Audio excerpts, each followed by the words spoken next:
国同事天天那些高级词儿都是从哪儿冒出来的？我们怎么学呢？今天我和达姐教你现学现卖。另外，我和达姐的视频是给咱碰到的问题支个招，所以碰到啥事儿评论区留言哈，我们之后视频挑高赞的问题回答。How can I understand new words or phrases that my colleagues use all the time, but I've never heard of before? I feel like as soon as I learn one, another one pops up, and there's so many. So referring to like slang type of slang words, pop culture maybe, different expressions. Yeah. Analogies, metaphors. I think things that I've done in the past relating my experience to working with a different set of people, like engineers, for example, is I take notes and I write down the things I don't understand and then I research it later and then figure out a way to use it again, and then I at least understand when it's brought up a second time what they mean. But to address the fact that it's always something new, I mean, you're never going to be able to tell the future and predict what people are going to do. Yeah. Hold on a second. Yeah. Oh, there we go. Yes. Keep going. But I think for the most part, people speak and joke and communicate in themes. So you might understand or anticipate potentially like what that phrase means. Yeah, just like based on the context, you can kind of guess. When you've been in that situation, is it related to work topics, personal topics? Maybe both. Both. It's a slow process. I don't think there's like within 48 hours you'll be able to figure out every single word the other person said. Particularly when you met a new person, like you've never talked to before. Like you have certain words that you like to use, and I think I've only heard you saying them. What I did was, the first time you said it, usually I wouldn't be able to catch it. You know, it's okay, whatever. Because the context in the conversation, you could imply what I meant or what it is. Yeah. If it was a keyword, here's an example. I think there was like a period that you love using the word anticlimactic. I think it was in that particular period, everything was anticlimactic. Yeah. So the first time, for sure, I had no idea what that word means.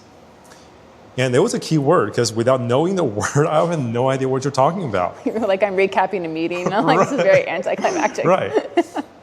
And that was it, right? So the first time I was just like, no expression, no reaction. I was like, okay, whatever. But then I think the second time you said it, and I might have looked it up. I think I was trying to mimic the sound with Google. I don't think ChatGPT was a thing back then. Maybe it was just launched and didn't have the voice feature. So I was trying to recreate that sound with Google, and Google usually will be like, I don't know what you're talking about. Did you mean blah blah something completely not related? And I think I got maybe lucky that one time you type it out. Oh, and I was like, oh, okay. So I search it. And I don't think I linked to the word that you said before, but I Googled and I was like, oh, this sounds like the thing I was trying to mimic, but couldn't recreate. And then so that was a comprehension part. Like after that, I kind of know, okay, that's what that word means. Based on the previous context, I kind of know how to use it. I think the key is to use it. I usually use it for 5 times. And I'll try in very awkward way in situations to use those words. To work it in. Yeah. To break it in. It's not comfortable. It's not comfortable to use it. It's not comfortable to use that particular word in a situation that doesn't fit in that well. But I'll just use it. Yeah. To kind of get my mouth or brain to get acclimated to that. Usually I found myself after 5 times, I was like, okay. That time I said it and they give me what are you talking about? Why did you use that word? Wrong word, Mike. Right. And I've done it numerous times. Some and then there might be once or twice. They're like, that's exactly what it is. And that gives me a positive reinforcement. Oh, I used it right. Well, how does this differ in the States, overseas? I haven't been to China, but I've been to multiple countries in Europe for work. So we have a lot of like corporate America slang and phrases like don't boil the ocean, or let's just get all the low-hanging fruit, like things that are not unique to me and you, but might be unique to that culture. Is that the same in other places? Because those are things. To Europe. Well, once you learn them, my point is that once you learn those repeat and you get them. Versus like your example is maybe a more nuanced situation where you have to figure out what it means and how to use it.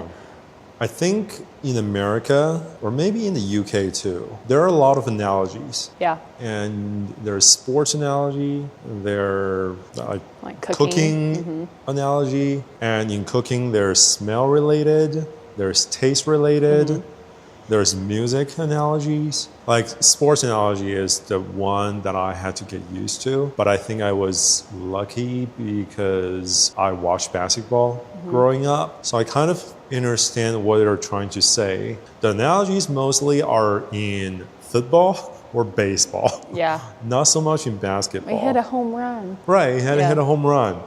It's the last home stretch. You know, I still have no idea what that means in baseball. I just know like what that means in like That's at work. true, yeah. Like we got to go tackle the problem. Like things like that.